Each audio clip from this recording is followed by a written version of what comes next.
and welcome back to my channel. The sun is finally out after a week of gloomy weather. I'm very excited because today's recipe I planned from yesterday. I want to call it Stormy Chicken. Stormy because it is going to cause a stir when you eat it. It's delicious because I don't know what else to call it. It is creamy. It is packed with flavor. I prepared and decided to make this today because I marinated the chicken last night. So let me show you what I did with the chicken first last night.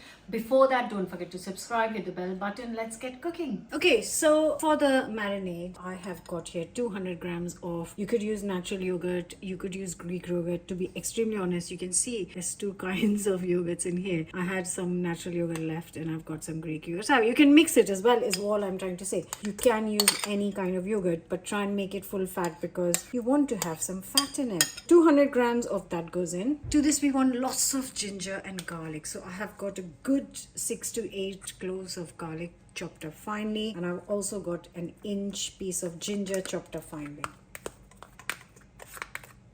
Obviously we want really good amount of seasoning, so I have got here a teaspoon of chili powder, which is like just dried red chilies.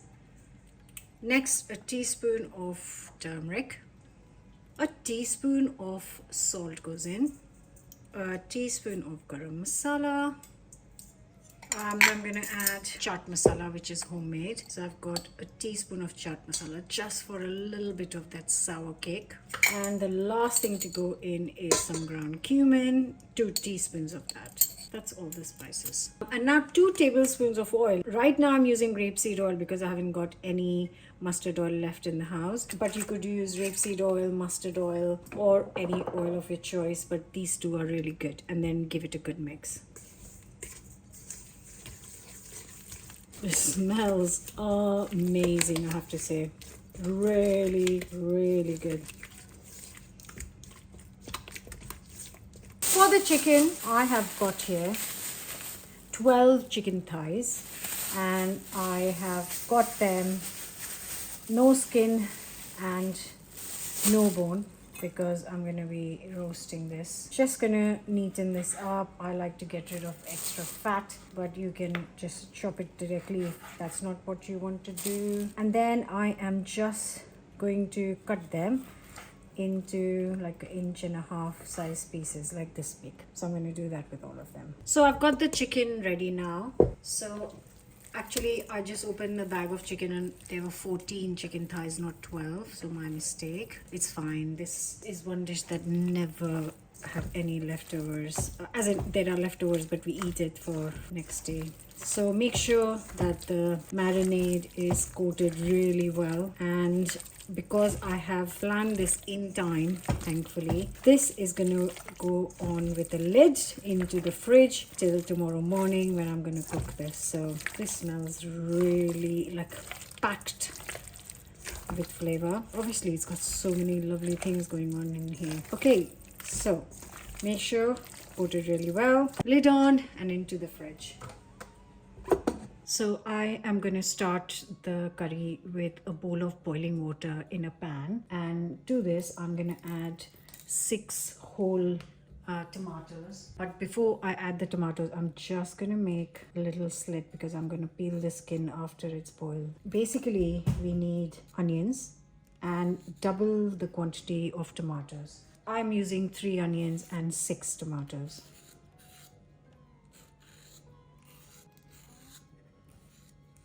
With the onions, I'm going to peel the skin off and just cut it into half. Now we really need a little bit of heat, so these are really spicy chilies. I'm going to add 2, and then a good handful of fresh coriander.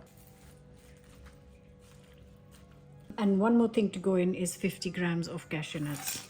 Because this is boiling water anyways, I know my hands are made of I don't know what. Don't do this at home. I'm going to bring it to a boil and then let it bubble up for 10 minutes. It started to bubble, and now I'm going to put a timer for, actually not 10 minutes will be too much. Just 5 minutes of bubbling will be enough because it took 5 minutes to come to a boil. Once it's bubbling, 5 minutes, and then I'm going to turn this off. But let it bubble in kind of high speed like it is right now. Okay guys, so once your 5 minutes are done, you can see this is looking really soft, and I am sure the tomatoes are done. Once your 5-minute timer is done of just vigorous boiling, just turn this off and let it cool down slightly before you blitz it up. So yeah, I'm gonna let this just sit for 15 minutes just to get the temperature down a little bit. Okay guys, so that has been sitting for 15 minutes. It's still very hot, but I'm going to blitz it now. I've got it to the corner of the kitchen where the sun is.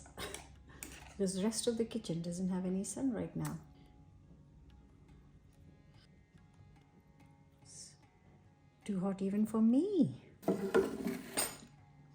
So the tomatoes are done. Now you can just take this out and add it. I'm not going to throw the water yet, because when we need any water while cooking the curry, then I'm going to use this water. Also, we'll need a little bit of water in here to blitz it anyways.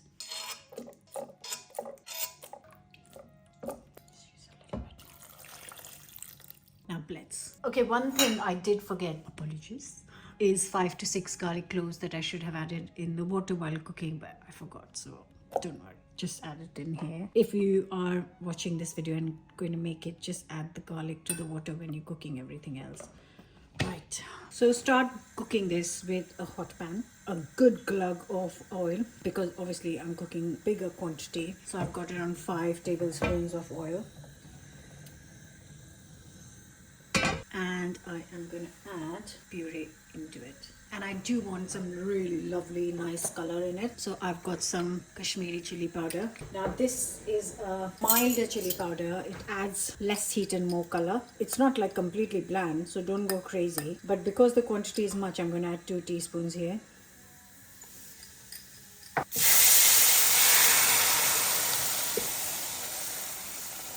Now this is where you need to be a bit patient. So I'm going to cook this on medium heat, not low heat, not high heat, nice medium heat, because I want it to reduce and also get really kind of cook down. So as you cook this down, this is going to take in so much flavor. So this is going to be a slow process. I'll tell you exactly how long this takes once it's done, so you will know to keep an eye out on the time as well.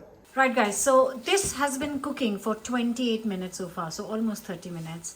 And while that is cooking, I've started chopping 3 medium-sized onions, just trying to chop it as finely as I can. And then I'm going to start cooking them. But I will tell you the total amount of time. I had to put a lid on because it's splattering everywhere. It has reduced, it smells amazing, but I need to give it 10 more minutes.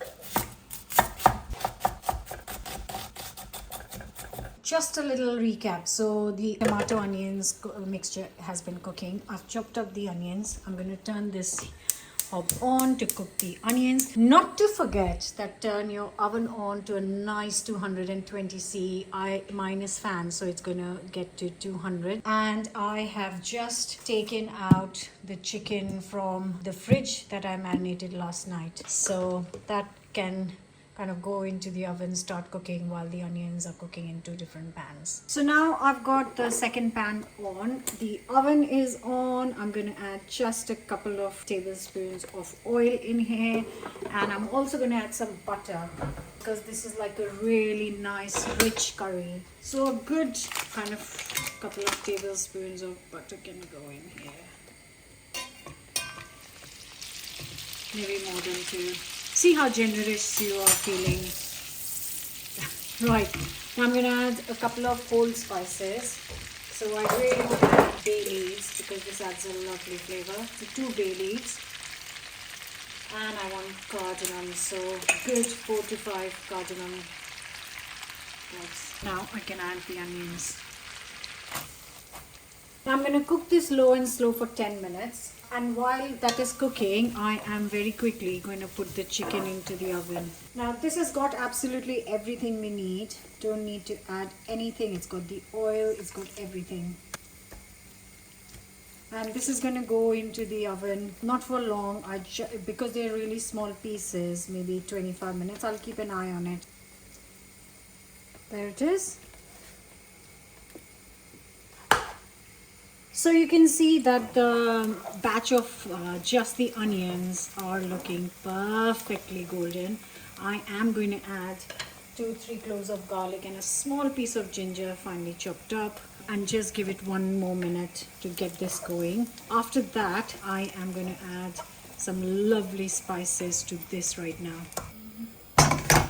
Okay guys, 30 minutes, the chicken is done. Look at that. That's why I put it on high heat, so it gets a bit of charred on top of the chicken.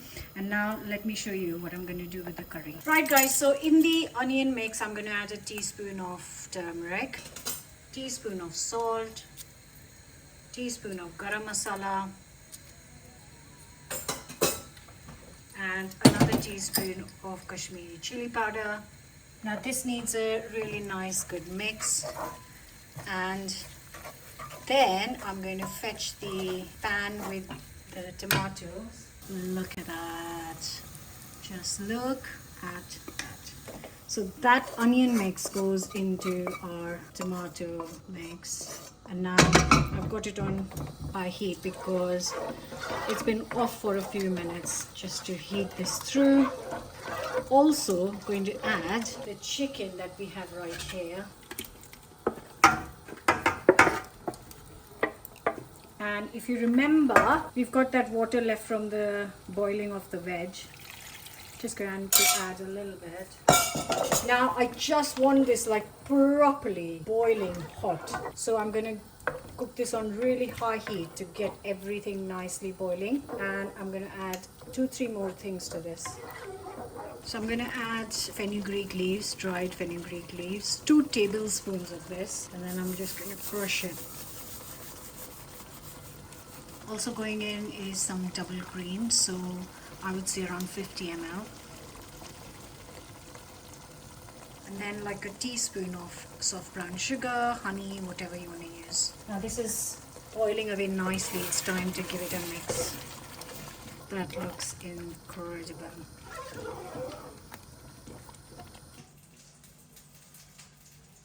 Now you can finish this with lovely coriander, because obviously we've got coriander in the curry as well. And also I'm going to finish it with a little drizzle of cream.